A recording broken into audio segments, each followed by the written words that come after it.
Hey everybody, hope everybody's doing well. We wanted to give you an update on what Dan and I mentioned earlier about my procedure last week. I went in to have a procedure that about a month ago I failed my stress test here in Brazil. Usually I pass it with flying colors every year since my heart attack, but I had failed it. And so my doctor told me he needed to do a heart cath as soon as we get back from our last trip, which was in Minas Gerais. Well, he got in there not expecting to see something, but he ended up seeing that my main artery once again was 80 to 90% blocked right there by my stent. So they had to add another stent onto my previous stent that I have. And so it was quite a journey, but I thank the Lord that God's time is perfect. We got to go on our trip. 9 people were saved, as you saw in our prayer letter. Things were going well. God allowed us to go on this trip and still be able to get back, do the heart cath, and find out this blockage before I would have had. I was on the verge of having another heart attack, actually. So I just thank the Lord that I'm doing well. I'm recuperating, and continue to pray for me. And I just want to tell you that, Mark is the one that takes care of me.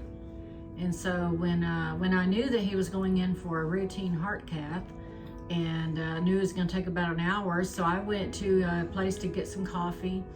When I came back, the receptionist said, okay, take this down to the admitting office. And I thought, oh, okay, well, he's going to spend the night then. Went down there, and the lady said, okay, well, this is an emergency admittance.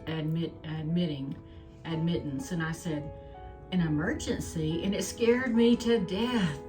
I said, what do you mean an emergency? And she said, well, and then she looked up behind me, and there was Mark's doctor, Dr. Rodrigo. And I turned around and I just jumped up and I said, Dr. Rodrigo. And he just had this worried look in his face, and he gave me a hug and he said, it's okay. He said, but when we went in there, he said, we found out that Mark's main artery was 85% blocked, 85 to 90% blocked. So God had a hand in all of it. And so we're so thankful for our Dr. Rodrigo that did this, and thankful that everything worked out. And one of the great blessings for me was Mark was hospitalized for 3 days.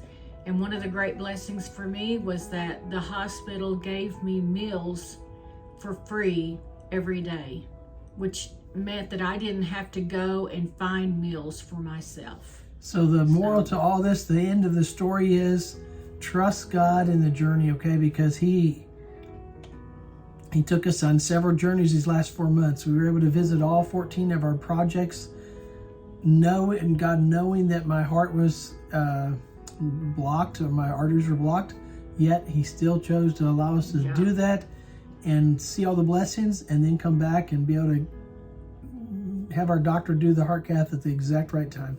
So thank you again. And again, we ask you to continue to pray for us. Thank you again for reading our prayer letter. Thank you again for watching this video. God bless each one of you. God bless you. We love you.